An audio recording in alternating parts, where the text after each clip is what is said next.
Hey guys வணக்கம். இன்னைக்கு Pandian store சீரியலில் என்ன நடக்குது அப்படின்றத பார்க்கலாம். ஸோ ஃபர்ஸ்ட் சீன் என்ன காட்டுறாங்க அப்படின்னா, நம்ம நேற்றே பார்த்தோம் ராஜி சொல்கிறாங்க இல்லையா, அத்தை மூச்சு பேச்சு இல்லாமல் கிடக்குறாத்த அப்படின்றாங்க. அப்போ கோமதியும் இருந்துட்டு ஏய் தண்ணி எடுறி அப்படின்னு சொல்லிட்டு தண்ணி எடுத்து அவரோட மூஞ்சியில் தெளித்து பார்க்குறாங்க, அவரை எழுப்பி பார்க்குறாங்க. அதுக்கப்புறம் அவரோட பிரீத் செக் பண்ணுறாங்க. லைக் அவர் மூக்கில் கை வச்சு பார்க்குறாங்க, மூச்சே வரல.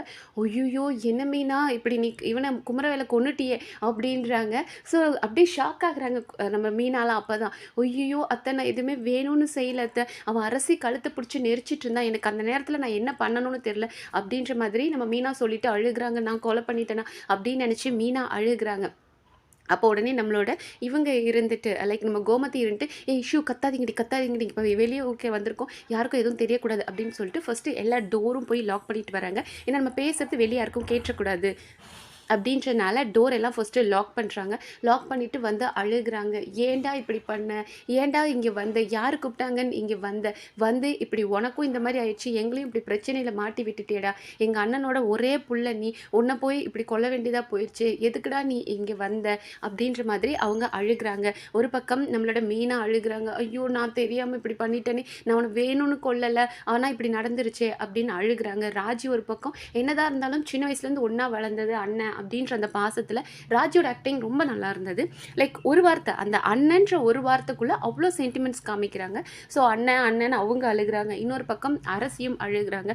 என்னால் தான் இது வந்துச்சு, நான் இவர் கூட பழகாமல் இருந்திருந்தால் இந்த பிரச்சனை வந்திருக்காதே அப்படின்ற மாதிரி அழுகுறாங்க. அப்போ நம்ம கோமதி சொல்கிறாங்க, கோவிலுக்கு வந்தால் பிரச்சனை தீருன்னுவாங்க, இப்படி தீராத பிரச்சனையை எங்களுக்கு கொண்டு வந்துட்டியடா, ஏன்டா வாழ வேண்டிய வயசில் இப்படி செத்து போயிட்டியடா, எங்கள் அண்ணனோட ஒரே பிள்ளை இப்படி ஆயிடுச்சேன்னு சொல்லி அழுதுகிட்டு இருக்கிறாங்க. அண்ட் அடுத்த சீனில் பார்த்தோம் அப்படின்னா அங்கே சக்திவேல் காமிக்கிறாங்க.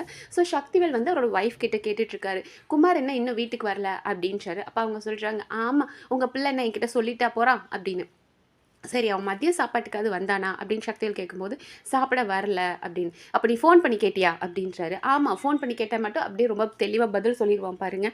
ஒன்று எங்கேயாவது குடிச்சிட்டு ஃப்ரெண்ட்ஸ் கூட கூத்தடிச்சிட்டு இருப்பான், இல்லைனா ஊர் மேய்ஞ்சிட்டு இருப்பான் அப்படின்ற மாதிரி அவங்க சொன்னதும் ஏய் பெத்த தாய் மாதிரி நீ பேசிகிட்டு இருக்க அப்படின்னு சக்திவேல் கோவப்படுறாரு. ஆமாம் அவன் என்ன பெத்த பிள்ளை மாதிரியா நடந்துட்டு இருக்கான், எதை கேட்டாலும் சொல்லவும் மாட்டான், எங்கேயாவது ஊர் பொறுக்கிட்டு இருப்பான், அவனை பற்றி ஏன் கிட்ட நீ எதுவும் கேட்காதீங்க, எப்போ பாரு உங்கள் வேட்டையை பிடிச்சி தானே சுற்றிட்டு இருக்கான், உங்களுக்கு தானே தெரியும் அப்படின்னு அவங்க சொல்கிறாங்க. இருடி அப்படின்னு சொல்லிட்டு அவர் ஃபோன் பண்ணி பார்க்குறாரு. சக்திவேல் ஃபோன் பண்ணுறாரு. ஸோ இவங்க எல்லாருமே அவரை சுற்றி உட்காந்துட்டு இருக்காங்க. லைக் நம்ம கோமதி பொண்ணுங்க எல்லாருமே சுற்றி உட்காந்துட்டு ஐயோ இவர் கூப்பிடுறாரு அப்படின்னு சொல்லிட்டு ஐயோ நான் எங்கள் அண்ணனுக்கு என்னடியும் சொல்லுவேன், எங்கள் அண்ணன் வந்துட்டு இப்படி பிள்ளைய பொறுப்பாக வளர்க்க தெரியாமல் வளர்த்து இப்படி இன்னைக்கு தொலைச்சிட்டு நிற்கிறானே அப்படின்னு சொல்லிட்டு இங்கே வந்து இவங்க அழுதுட்டு இருக்கிறாங்க கோமதி. அங்கே பார்த்தோம் அப்படின்னா ஃபோன் கால் அட்டன் பண்ண மாட்டானே அப்படின்னு சொல்லிட்டு சக்திவேல் யோசிக்கிறார். என்ன கால் பண்ணால் கூட அவன் எடுக்க மாட்டானே, எங்கே இருக்கிறான் அப்படின் போது அவங்க ஒய்ஃப் இருந்துட்டு நம்ம சக்திவேலோட ஒய்ஃப் மாறி இருந்துட்டு அவன் எங்கேயாவது குடிச்சிட்டு குப்புறப்படுத்து கிடப்பான் அப்படின்றாங்க. இருடி சும்மா இருடி அப்படின்னு சொல்லிட்டு அதோட அவங்க சீன் காட்டில் இங்கே நம்ம கோமதியை காட்டுறாங்க. ஸோ கோமதி ரொம்ப ஃபீல் பண்ணுறாங்க, ஏன்டா இப்படி பண்ண, இப்போ நீ அரசி வாழ்க்கையில் விளையாடும் போது எனக்கு மேலே கோபம் இருந்துச்சு, உன்னை கொல்லணுன்ற அளவுக்கு கோபம் இருந்துச்சு, ஆனால் அது இன்றைக்கி நடந்துருச்சு. அப்படி பார்த்தா சின்ன வயசில் வந்துட்டு என் அண்ணன் மகனை தூக்கணும் கொஞ்சணும் அவனுக்கு சாப்பாடு ஊட்டணும் அப்படியெல்லாம் எவ்வளவோ ஆசைப்பட்டேன், அதெல்லாம் நடக்காமல் நான் ஆசைப்பட்டதெல்லாம் நடக்காமல் இன்றைக்கி இப்படி எதிர்பாராத இப்படி ஒரு விஷயம் நடந்துருச்சேடா, உன் வாழ்க்கை மட்டும் போனது இல்லாமல் சாக வேண்டிய வயசு இப்படி சின்ன வயசுல நீ செத்தது இல்லாம எங்க எல்லாரோட நிம்மதியும் நீ இப்படி தொலைச்சிட்டேடா. இப்போ நான் என்ன சொல்லுவேன், எங்க அண்ணன் பையனுக்கு இப்படி ஆயிடுச்சு, இது எங்க அண்ணனுக்கு தெரிஞ்சதுன்னா நான் என்ன பண்ண முடியும், அவன் சும்மா விட மாட்டானே, என் குடும்பத்தையே சும்மா விட மாட்டானே, ஏன்டா இப்படி பண்ண, எதுக்குடா எங்க வாழ்க்கையில் வந்து இப்படி விளையாடிட்ட அப்படின்ற மாதிரி அழுகுறாங்க. ஸோ ராஜியும் அழுகுறாங்க. மீனா சொல்றாங்க, நான் எதையும் வேணும்னே பண்ணலை, தெரியாம நடந்துருச்சு, நான் அவன் அரசியை வந்து அவன் கழுத்தை நெரிச்சிட்டு இருக்கான், எனக்கு வேற என்ன பண்ணணும்னு தெரியலையே அப்படின்றாங்க. அப்போ நம்மளோட இவங்க கோமதி சொல்லிட்டு இருக்காங்க, எதுக்குடா இங்கே வந்த, இப்படி வந்து எங்கள் நிம்மதியை தொலைச்சிட்டேடா அப்படின் போது அவங்க சொல்லிட்டு இருக்காங்க. ஸோ கோமதி சொல்கிறாங்க, எதுக்குடா இங்கே வந்த, எங்கள் குடும்பத்தோட வாழ்க்கையை நீ இப்படி அழிச்சிட்டேடா அப்படின்ற மாதிரி அவங்க அழுதுட்டு இருக்கிறாங்க. அப்போ நம்மளோட மீனா சொல்கிறாங்க, அத்தை என்னால் இந்த குடும்பத்தில் எந்த பிரச்சனையும் வர வேண்டாம், நானே போலீஸில் வந்து நீங்கள் போலீஸ்க்கு கால் பண்ணுங்க, நான் போலீஸ்கிட்ட எல்லாத்தையும் ஒத்துக்கிறேன் அப்படின் போது கோமதி திட்டுறாங்க, ஏன்டி போலீஸ்க்கு ஃபோன் பண்ணோம் அப்படின்னா உன்னை மட்டும் என்ன பிடிச்சிட்டு போவான்னு நினைக்கிறேன், நம்ம 4 பேரையும் தாண்டி பிடிச்சிட்டு போவான், தெரிஞ்ச ஊரில் போலீஸ் ஸ்டேஷனில் இருக்கிறதே கஷ்டம், நம்ம தெரியாத ஊரில் நைட்டெல்லாம் போய் போலீஸ் ஸ்டேஷனில் உட்கார சொல்கிறியாடி அப்படின்போது, இல்லை நான் உங்களை யாரையுமே சொல்ல மாட்டேன், நீங்கள் யாருமே இந்த சம்பவம் நடக்கும்போது இல்லை நான் மட்டும்தான் இருந்தேன் அப்படின்னு நான் தெளிவாக சொல்லிடுறேன், நான் தான் இந்த கொலையை பண்ண, உங்கள் யாருக்கும் எதுக்கும் எந்த சம்மந்தமும் இல்லை அப்படின்னு சொல்லிட்டு நான் ஃபோன் பண்ணுறேன் அப்படின்னு சொல்லி அவங்க ஃபோன் எடுக்கிறாங்க மீனா. அப்போ எல்லாருமே அது வந்துட்டு நம்மளோட கோமதியா ராஜி எல்லாரும் வந்து ஃபோனை பிடுங்குறாங்க. கோமதி திட்டுறாங்க, ஏண்டி ஒரு தப்பு பண்ணியாச்சு, நீ அடுத்தது தப்பு பண்ணாதடி, போலீஸ்க்கெலாம் போனோம் அப்படின்னா இது வேற லெவலில் ப்ராப்ளம் ஆயிரும், இருடி கொஞ்ச நேரத்துக்கு அமைதியா அப்படின்னு திட்டிகிட்டு இருக்கிறாங்க. அதுக்கப்புறம் இவங்க எல்லாருமே அரசி ஒரு பக்கம் அழுகிறாங்க. அண்ட் அரசி ஒரு பக்கம் ஐயோ என்னால் தானே இந்த பிரச்சனை அப்படின்னு சொல்லிட்டு அழுதுட்டுருக்குறாங்க. கோவிலுக்கு வந்த இடத்துல ஏன்னா அங்கே ஜென்ஸ் யாரும் இல்லை, இந்த மாதிரி இடத்துல வந்து நமக்கு இப்படி ஒரு பிரச்சனை வந்துருச்சு, என்ன பண்ணுறது, இந்த கடவுள் ஏன் இப்படி விளையாடுறாரு அப்படின்ற மாதிரி கோமதி அழுகிறாங்க.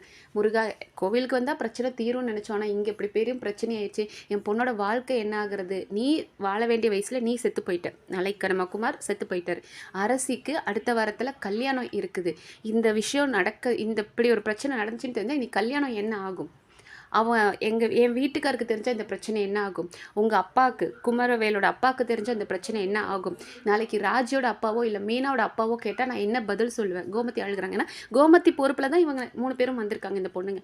ஸோ என்னோட பொறுப்பில் இருக்கும்போது நான் என்ன சொல்வேன், ராஜியோட அப்பாக்கோ இல்லை மீனோட அப்பாக்கோ நான் என்ன சொல்லுவேன், ஏன்னா இது எப்படினாலும் பெரிய பிரச்சனை, கம்ப்ளைண்ட் ஆச்சுன்னா நான் என்ன பண்ணுவேன் அப்படின்ற மாதிரி ஆளுக்கு ஒரு பக்கம் புலம்புறாங்க.